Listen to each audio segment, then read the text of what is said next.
This is ATN Global News at 9 p.m. First, the headlines. Rivers Police marks Customer Service Week, pledges professionalism. Navy seals 6 illegal refining sites in Niger Delta. Tinubu to attend 2025 Nigeria Diaspora Investment Summit. Dangote Refinery denies importing high sulfur petrol. Venezuela's opposition leader, Mercado, wins Nobel Peace Prize. Brazil trashes South Korea 5-0 in friendly. Omalay says Nigerian music industry is becoming boring.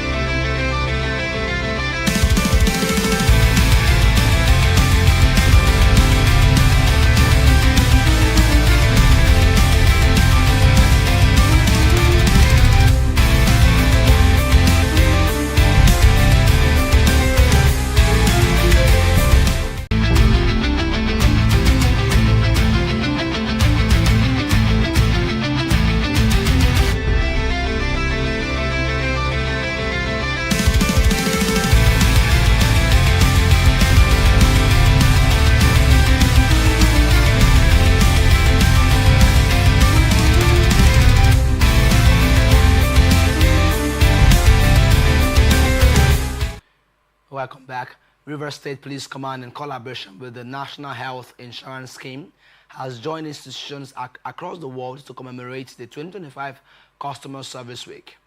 The event's themed Mission Possible celebrates exceptional service delivery and the commitment of personnel dedicated to public service.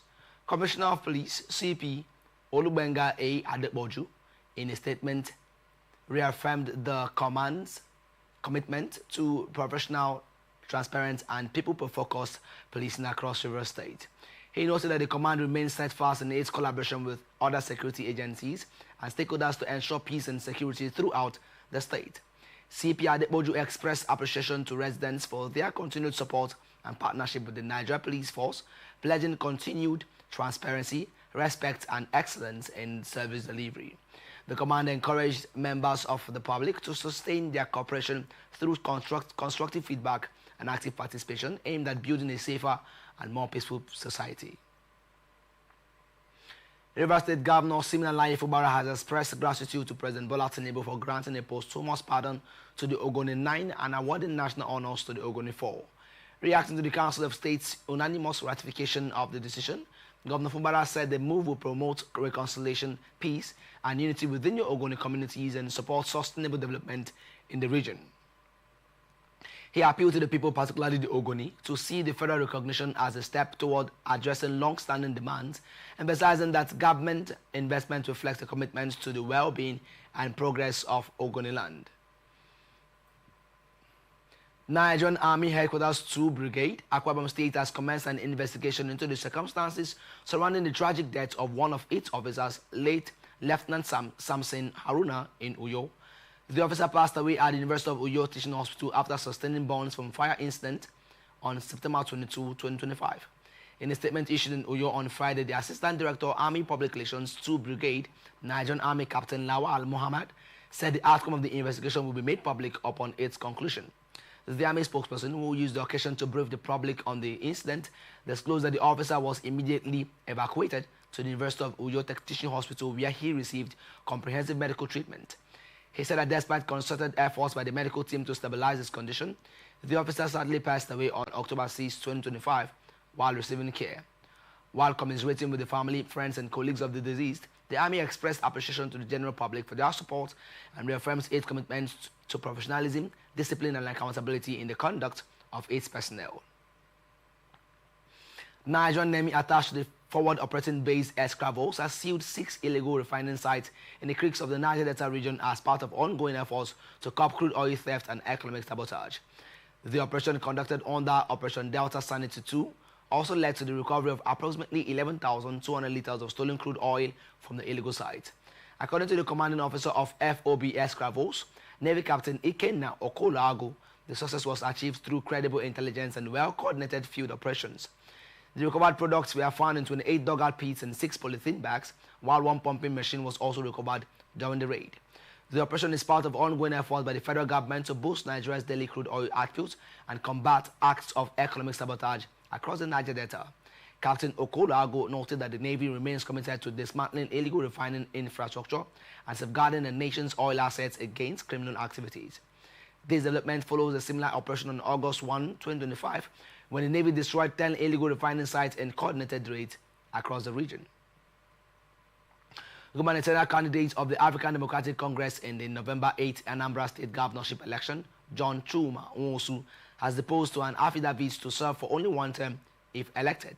Nwosu hails from Inewi in Anambra South, same zone as the incumbent Governor Professor Chukwuma Soludo, who hails from Isuofia in Agwata local government area. Soludo is serving his first term and also seeking re-election. Anambra has an unwritten governorship zoning formula that supports rotation of the seats among the three zones. Nwosu had early pledged that he would serve for just one term to complete the remaining one term of the southern zone. Nwosu on Thursday visited the High Court in Awka, where he deposed to an affidavit pledging to govern Anambra State for just 4 years. The action has been described as a bold and exemplary step, which underscores his resolve to uphold transparency, accountability, and selflessness in governance. Speaking after signing the affidavit, Nwosu reiterated that leadership should not be about clinging to power, but about delivering results within a clear, focused time frame. All is set for the formal defection of Enugu State Governor Peter Mba from the People's Democratic Party to the All Progressives Congress on Tuesday, October 14, 2025 in Enugu, the state capital. Mba is expected to join the ruling party alongside elected national and state legislators, members of the state executive and party leaders from ward and local government levels across the state. APC National Chairman Professor Nentawe Yiwada and Deputy National Chairman South Honorable Ima Eneoku, while inaugurating a 7-man caretaker committee for the party in Enugu State, hinted at ongoing efforts to strengthen the party's influence in the southeast region. Confirming the developments to newsmen at the APC National Secretariat in Abuja after taking the oath of office, the newly inaugurated Enugu State APC Caretaker Committee Chairman, Dr. Ben Nwoye, disclosed that the governor and his appointees would officially be received into the party on October 14. The APC National Working Committee had on Thursday dissolved the Enugu State Working Committee and appointed a 7-member Caretaker Committee to oversee the party's affairs in the state. Interparty Advisory Council in Lagos State has congratulated Professor Joash Amopitan on his appointment as chairman of the Independent National Electoral Commission. IPAC Secretary and Lagos State Chairperson of the Action People's Party, Mrs. Abiola Adeyemi, congratulated Amopitan while speaking with the newsmen on Friday in Lagos. She urged the new INEC chairman to use the opportunity of his appointment and time to enhance the integrity of elections and build confidence in the electoral system. According to her, Nigerians are disenchanted with the electoral process, hence the recurrent voter apathy during elections. The IPAC scribe also advised the new INEC boss to leverage innovations like the bimodal voter accreditation system and others to eliminate all manipulative tendencies in elections. She said that the electoral reforms that will make Nigerians aspire, contest and vote without intimidation were needed to bring back public confidence. Adeyemi urged the new INEC helmsman to find a way of addressing the nagging problem of vote buying and selling during elections. A10 recalls that President Bola Tinubu on Thursday appointed Amopitan, a professor of law and senior advocate of Nigeria, as a new chairman of INEC. Amopitan's appointment has also been ratified by the National Council of States. Executive Secretary of the Ogun State Primary Health Care Board, Dr. Elijah Ogunshola, has stated that the state government will leave no stone unturned in implementing the safe termination of pregnancy guidelines to enhance safe and legal abortion services as permitted by Nigerian law. Ogunshola, in a statement on Friday, said that the renewed assurance had become imperative to strengthen the state's efforts to reduce maternal mortality by ensuring access to medically supervised and rights-based reproductive health care services. The Executive Secretary reiterated this commitment at a seminar organized by the State Ministry of Health in collaboration with the Center for Bridging Health Gaps in Abeokuta. He noted that the move aligns with ongoing strategies to address the health and safety risks associated with unsafe abortion, particularly among women in low and middle-income communities. Speaking on the theme of the seminar, Breaking Barriers to Safe Termination of Pregnancy to Save Lives, Dr. Ogunshola emphasized that there is an urgent need to address unsafe abortion as a public health crisis. In a welcome address, the Executive Director of the Center for Bridging Health Gaps, Dr. Muriam Jagun described unsafe abortion the most preventable causes of death, yet one that continues to endanger the lives and futures of vulnerable women and girls. Former Vice President Yemi Oshibanjo has called for a comprehensive overhaul of Nigeria's legal and judicial philosophy, criticizing the courts for prioritizing procedural technicalities over substantive justice. Oshibanjo, a senior advocate of Nigeria's SAN and professor of law, made the call on Thursday in Ilorin, Kwara State while delivering a lecture at the second Professor Yusuf Ali annual lecture organized by the Kwara State University, Malete. He stressed that the justice system must focus on fairness and the needs of the people rather than rigid adherence to procedure. The former vice president emphasized that reforming the legal system to prioritize fairness and substance will strengthen public confidence in the judiciary and enhance the rule of law. Nigeria Security and Civil Defense Corps Kano State Command on Friday handed over an Indian hemp dealer with 2 other suspects to the officials of the National Drug Law Enforcement Agency in Kano. The suspects were arrested in Doguwa local government area of the state. The NSCDC State Commandant, Balam Bodinga, stated this while addressing newsmen at the headquarters of the command shortly after handing over the suspects. He said the suspects were apprehended on Tuesday, October 7, 2025 at Riyuwai Gate by the operatives of the Corps in Doguwa Division following a tip-off. Bodinga said preliminary investigations have been concluded by the Corps, and in the spirit of synergy and collaboration, we are handing over the suspected drug dealer as well as the other 2 suspects along with the exhibits to the NDLEA, Kano State Command, for further investigations and necessary legal action. He reiterated the commitment of the command to continue to collaborate with all the state sister security agencies in the state to decimate the evil intentions of criminals wherever they might be in Kano State. On August 6, 2025, operatives of the Nigeria Security and Civil Defense Corps Kano State Command arrested 2 suspected criminals found to be involved in drug dealing and burglary in Kano. The arrest was confirmed in a statement by the command's public relations officer, Ibrahim Abdullahi. Troops of the Nigerian Army have arrested a suspected member of the Islamic State West Africa province, ISWAP, reportedly attempting to spy on soldiers in Baga Town, Kukawa local government area of Borno State. The army in a statement on Friday said the suspect served as a logistics and intelligence courier between terrorist enclaves in Chad and Niger Republic. It added that the suspect was arrested by troops of the 196 Amphibious Battalion and has been handed over to the 403 Amphibious Brigade for further investigation. The army further disclosed that 3 ISWAP members recently surrendered in Niger State, citing sustained military pressure and worsening conditions in the camps around the Tumbun-Makobina axis. According to the statement, the suspects said to be from Kodunga and Jabilam are being provided for further debriefing.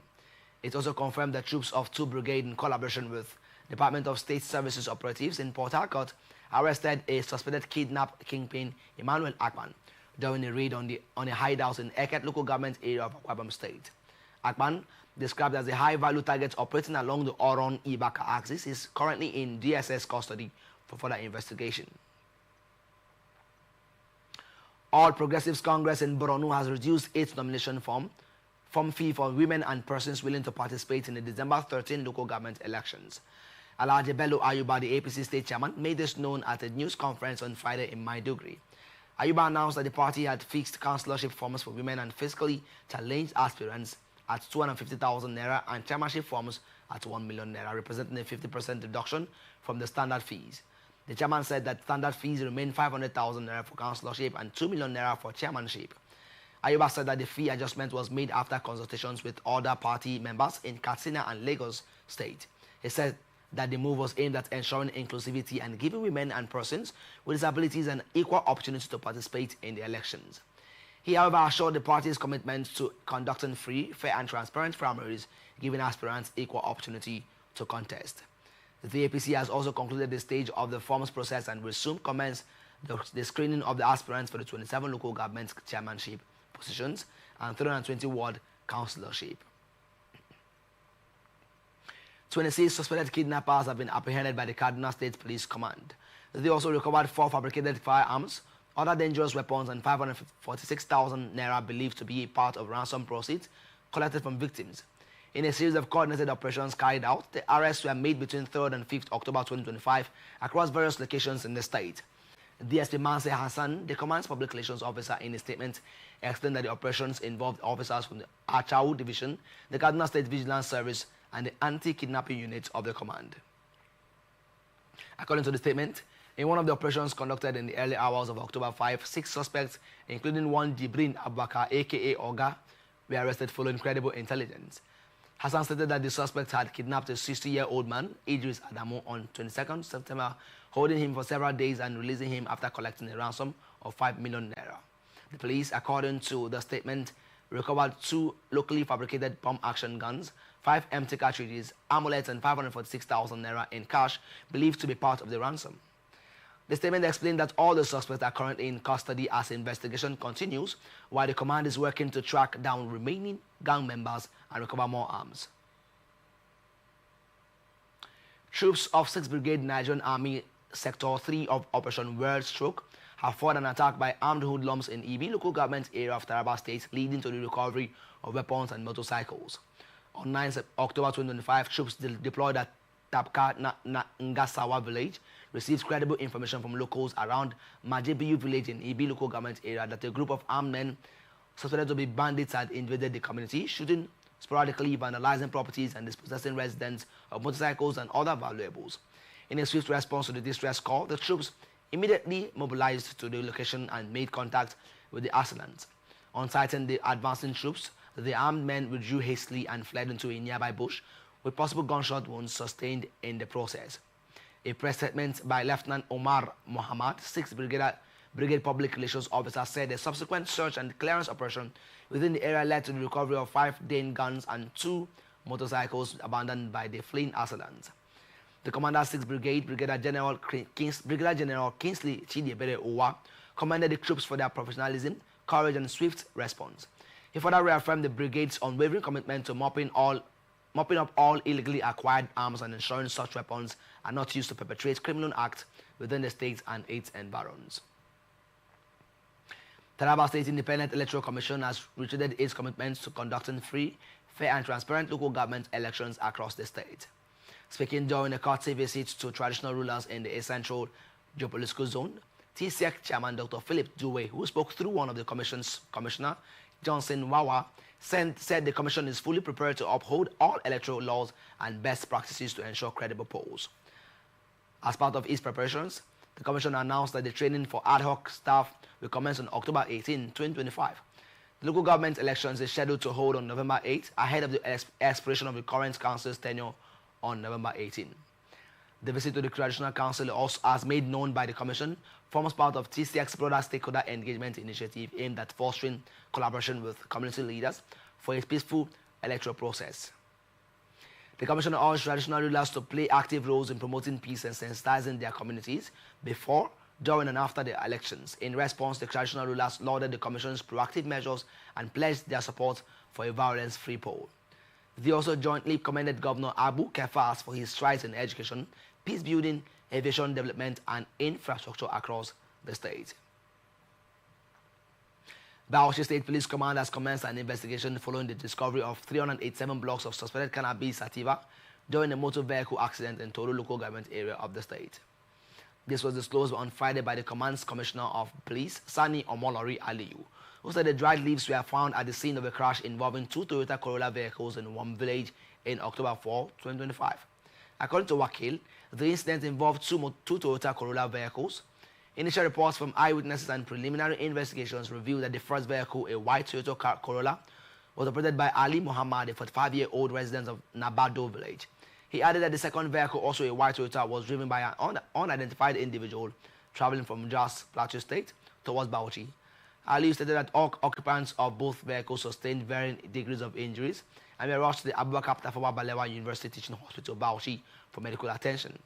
He noted that the district head sustained a leg fracture and is currently receiving treatment, while some other victims have since been discharged. He added that the recovered exhibits have been forwarded to the State Investigation Department for further forensic analysis, after which the case will be handed over to the National Drug Law Enforcement Agency for further action. Ali further noted that efforts are ongoing to apprehend the unidentified driver responsible for the collision, urging members of the public with useful information about the suspects to come forward and assist the police. Governor Nasser Idris of Kebbi State has directed the recall of students of the College of Health Sciences and Technology, JEGA, who were suspended following the 2024 student riots that led to the closure of the institutions. The provision of the college, the provost, of the college, Hussein Aliyu, made this known during a press briefing in Benin, Kebbi on Friday. According to the provost, the governor has also approved the sum of 60 million naira for the accreditation of eight academic programs by the National Board for Technical Education. The lack of accreditation was a major factor that triggered the riot by the affected students. Aliyu stated that the students suspended on October 17, 2024 will be recalled once the accreditation exercise is concluded. He further disclosed that the governor also approved the renovation of student hostels as part of efforts to meet accreditation requirements and improve the learning and research environment. He added that upon successful accreditation, about 250 affected students will graduate with national diplomas instead of the ordinary diplomas previously issued by the institution, a key issue that sparked the students' protest. President Bola Tinubu will attend the 8th edition of the Nigerian Diaspora Investment Summit as a special guest of honor. The event is scheduled to take place from November 11 to 13, 2025 in Abuja. The announcement was made on Friday during a press briefing in Abuja by the Chairman and Chief Executive Officer of the Nigerians in Diaspora Commission, Abike Dabiru-Erewa. The NDIS is an annual platform organized by NITCAM aimed at mobilizing investment from Nigerians abroad into the country's economy. According to NITCAM, since its inspection in 2018, NDIS has grown in size and influence, attracting diaspora investors, government officials, entrepreneurs, and business leaders to explore opportunities in Nigeria's key sectors such as real estate, healthcare, agriculture, ICT, energy, manufacturing, and creative industries. Dabiru-Erewa reviewed that the 2024 summit generated investment deals valued at 673 million naira across various sectors. She added that 56 investment pitches were presented during the 2024 edition, covering 8 strategic sectors of the economy. Speaking on the forthcoming event, Dabiru-Erewa confirmed that President Tinubu would once again grace the occasion. The 2025 edition of the summit will focus on mobilizing diaspora investment to boost regional and national development. Independent National Electoral Commission has denied recent media reports suggesting that it disobeyed the Federal High Court order issued in Oshobo, Osun State concerning the leadership crisis within the Action Alliance Party. Reports earlier in the week claimed that the Federal High Court sitting in Oshobo had ordered the arrest of the immediate past INEC chairman, Professor Mahmood Yakubu, for allegedly failing to comply with the judgment delivered on September 29, 2025. The court has reportedly ruled in favor of a faction of the Action Alliance led by Rufai Omaje, validating the party's elective convention held in October 2023 in Abeokuta. It also directed INEC to upload the names of the newly elected national and state executives, including Omaje, on its official portal. In a statement signed by the National Commissioner and Chairman of the Information and Voter Education Summit Committee, Sam Olumekun, on Friday, INEC described the reports as misleading and accused some media outlets of omitting key facts regarding the Commission's actions following the judgment. INEC said it had already taken steps to comply with the court's judgment. According to the Commission, it filed the relevant legal documents at the Federal High Court, Oshobo, on Monday, 6 October 2025, still within the time frame set by the court. INEC maintained that it could not recognize Omo Ajay as the party's chairman due to the subsisting judgment of the Court of Appeal, which it noted is legally superior to that of the Federal High Court. People's Democratic Party has alleged that the All Progressives Congress (APC) was using undemocratic means, including blackmail and dirty tricks, to force its members, especially sovereign governors, to join the ruling party. The PDP also accused President Bola Tinubu-led APC government of decimating the opposition as part of its plan to foist a one-party state on the country. The National Publicity Secretary of the PDP, Debo Ologunaba, made these allegations while reacting to claims by a former aide to ex-President Muhammad Buhari, Bashir Ahmad, that 2 PDP governors would in the next few days defect to the APC. According to him, most of the defections were not voluntary but based on coercion, harassment, inducement, and intimidation. Ahmad had in a post on X on October 7 said the governor of Taraba State and another governor from the Northwest would in a matter of days formally defect to the APC. The PDP spokesperson, who insisted that such forced defections would not last, added that the PDP was bigger than individual members, saying as some people were leaving, Others were also joining the party.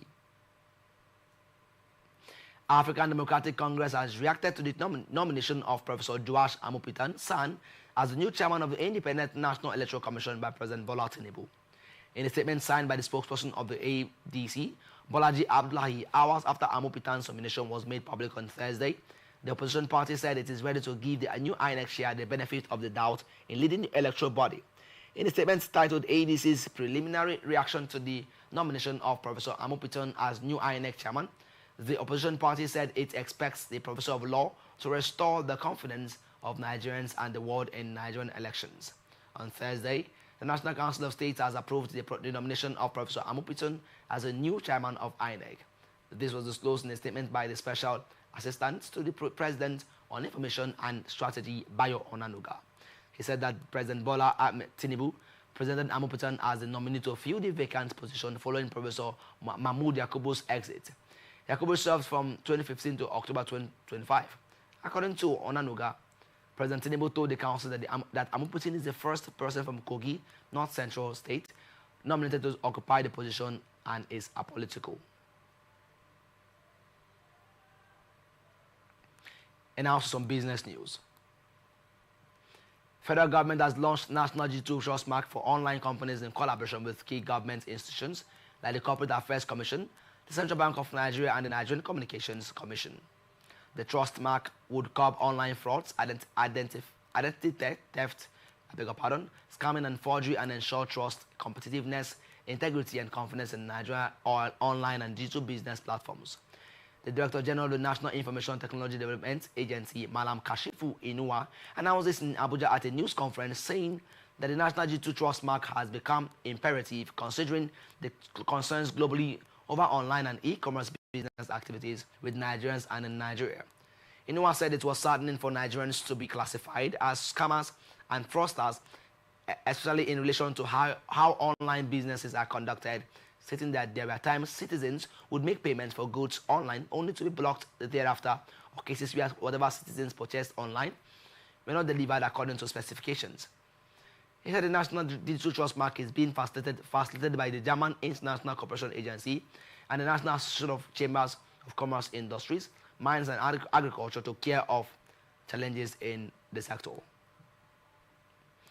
Nigerian Upstream Regulatory Commission says the federal government has reduced the cost of the signature bonus from about $100 million to $10 million in its bid to achieve oil production of 2.5 million barrels per day by 2027. This was disclosed by Benga Komolafe, the Commission's chief executive at the Nigerian Association of Energy Correspondents Conference 2025 held in Lagos on Thursday. According to him, during the 2024 mini-bid round, President Bola Tinubu approved the downward review, allowing investors to commit more resources to field development.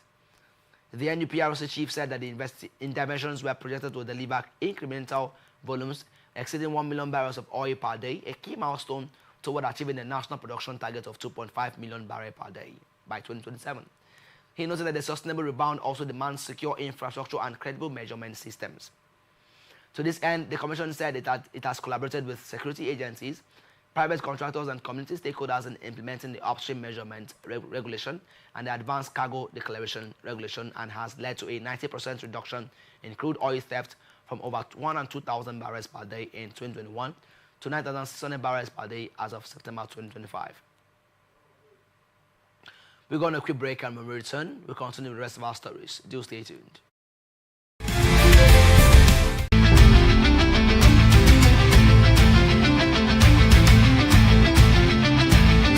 These are exciting times for broadcasting in Africa. The National Broadcasting Commission is set to host the 14th Biennial Conference and Exhibition of African Broadcasters, Africast 2025 in Lagos, Nigeria. Participants will experience a week of world-class expositions showcasing the very best in creativity, innovation, and cutting-edge broadcasting technological advancement and trends in the global broadcast media ecosystem. Theme: Navigating the Digital Surge, Building a Resilient Africa Media Ecosystem for the Future. Date: Monday, October 20th to Friday, October 24th, 2025. Venue: Balmoral Convention Center, Sheraton, Ikeja, Lagos, Nigeria. Time: 9 a.m. to 5 p.m. daily. Visit www.africastexpo.com or email info@nbc.gov.ng. NBC, your right to quality broadcasting. Announcer Management.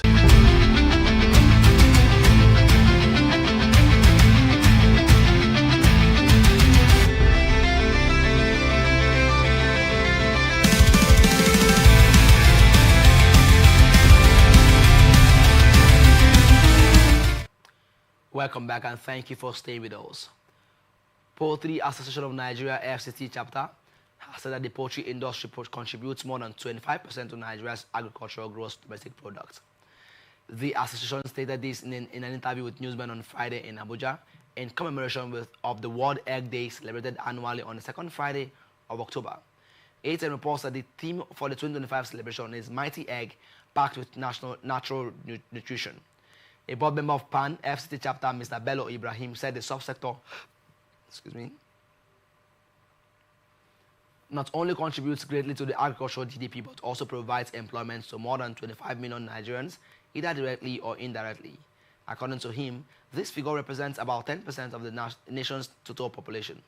He, however, noted that poultry farmers, especially smallholders who account for over 60% of the sector, face several challenges, including high cost of feed and day-old chicks, poor access to finance, and inadequate government support. Ibrahim explained that addressing these challenges through government-backed interventions would boost egg and poultry production across the country. He added that although the federal government policies had led to a reduction in the cost of maize, the drop had yet to reflect in feed prices for smallholder farmers. He also believed that large-scale producers determine market prices because of their access to cheaper feed production inputs, putting small farmers at a disadvantage. Managing Director and Chief Executive of the Nigeria Deposit Insurance Corporation, Mr. Thompson Sunday, has called for stronger collaboration between the corporation and the Chartered Institute of Bankers of Nigeria to address emerging risks in the banking sector. According to a statement from the corporation on Thursday, Mr. Sunday made the call during a courtesy visit by the President and Chairman of the Council of the CIBN, Professor Pius Olarewanju, and the executive team to the NDIC head office in Abuja. Both institutions agreed to strengthen cooperation in areas such as digital banking, cybersecurity, fraud prevention, and risk management.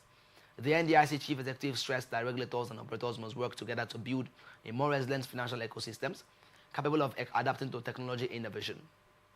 He also commended the CIBN for its contribution to professional development in the banking sector and urged the institute to collaborate more closely with regulators to develop innovative failure resolution strategies. Dangote Petroleum Refinery has dismissed reports claiming it imported finished product petrol with high sulfur content into Nigeria, describing the allegations as false and misleading.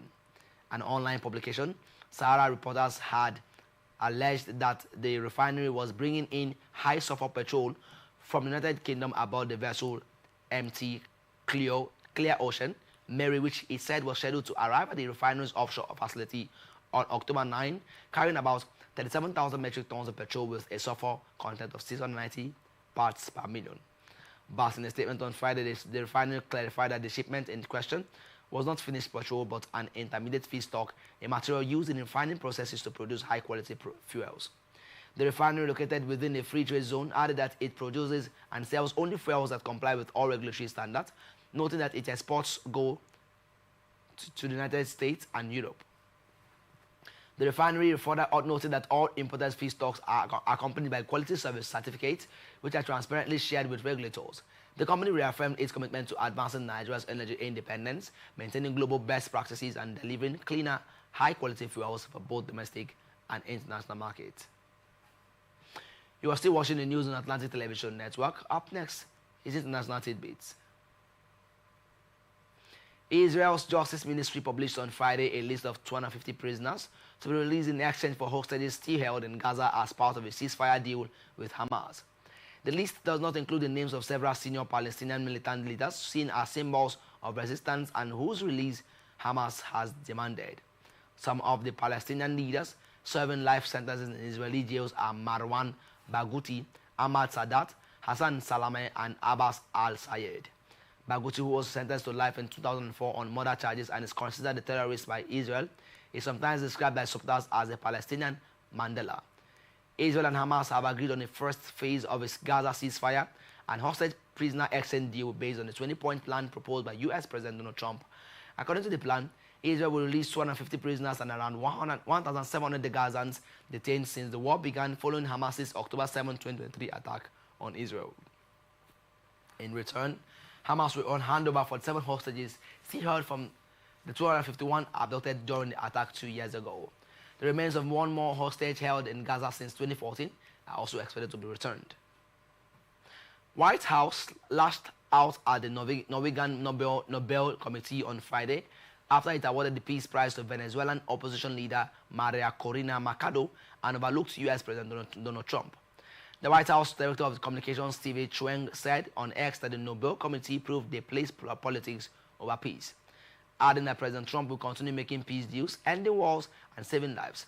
Stephen noted that Trump has the heart of a humanitarian, and there will never be anyone like him who can move mountains with the sheer force of his will.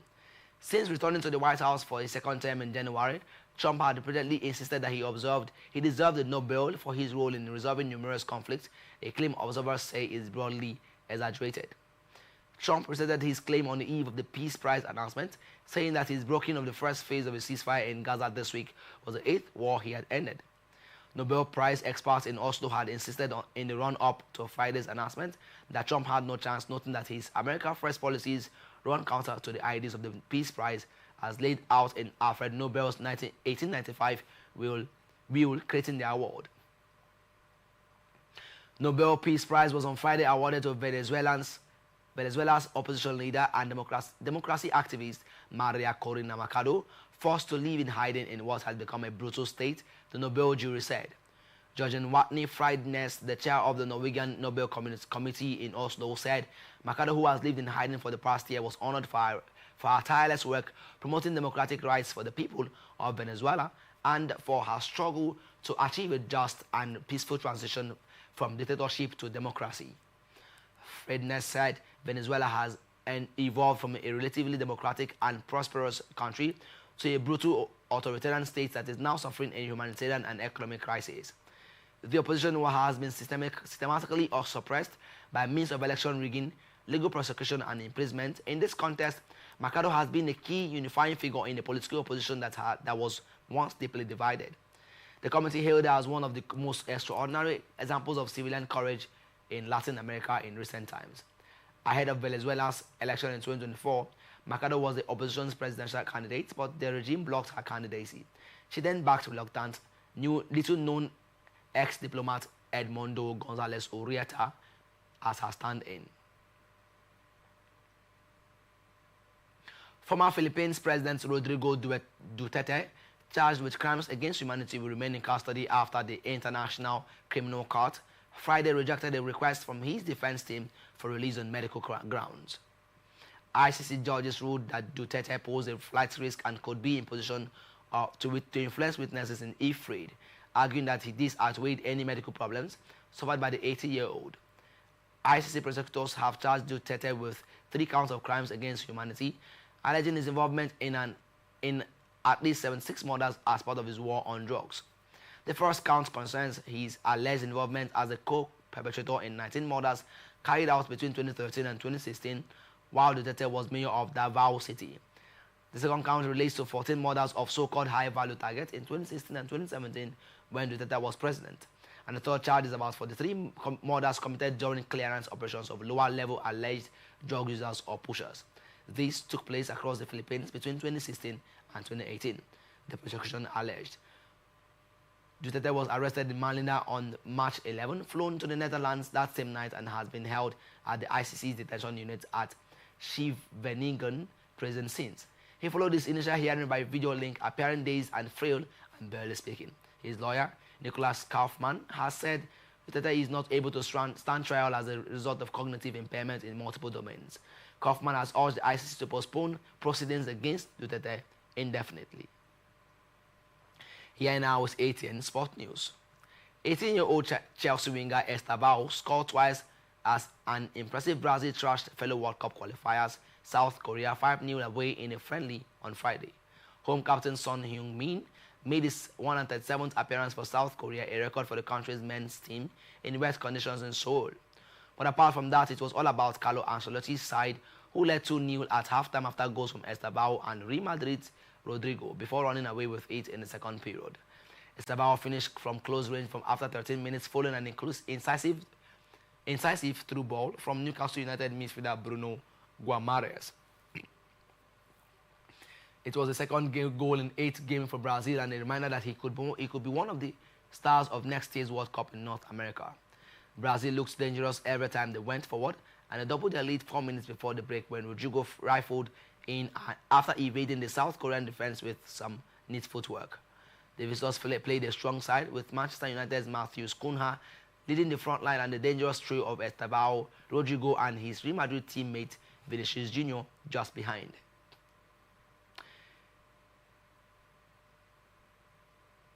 Reigning Nigeria Premier Football League top scorer Anas Yusuf has expressed his determination to make a strong impact with Nasarawa United in this campaign. Yusuf has not featured regularly for the Solid Miners since the start of the 2025 and 26 season. He has netted only 1 goal in the current campaign. Yusuf said that he is ready to improve on his performance with Nasarawa United. Yusuf will be hoping to add to his goal tally when Nasarawa United take on Rangers at the Lafia City Stadium on Sunday. And Plateau United captain Albert Hilary has returned to training after the minor injury that sidelined him for a few weeks. Hilary sustained an undisclosed injury in the Peace Boys Nigeria Premier Football League Match Day 4 encounter against Remo Stars. The 19-year-old missed the games against El Kalami Warriors, Kwara United and Shooting Stars. Hilary is in contention to feature in Plateau United's clash with Barao FC this weekend. The encounter is scheduled for the New Jos Stadium on Sunday. Plateau United occupy 18th position on the NPFL table with 6 points. And now entertainment news. Afrobeat singer Tiwa Savage has said that Nigerians and the country's music industry don't give her enough accolades for her significant contributions. Savage is one of the most awarded female artists in Africa and regarded by many as the queen of Afrobeat, but the Malo crooner in a recent interview said she deserves more accolades than she is currently getting. Afrobeat singer Stanley Omar Didia, popularly known as Omale, has claimed that the Nigerian music industry is becoming boring. The social hitmaker, promised to spice up African music soon. This is coming after another Nigerian singer, Slim Case, expressed concern over the country's music industry, claiming that Afrobeats artists sound very boring. Afrobeats artists sounds are becoming very boring. The Shaku Shaku crooner urged Afrobeats to release less music in order to build excitement and anticipation for their releases. He claimed that the constant release of songs among the Afrobeat stars was killing the genre.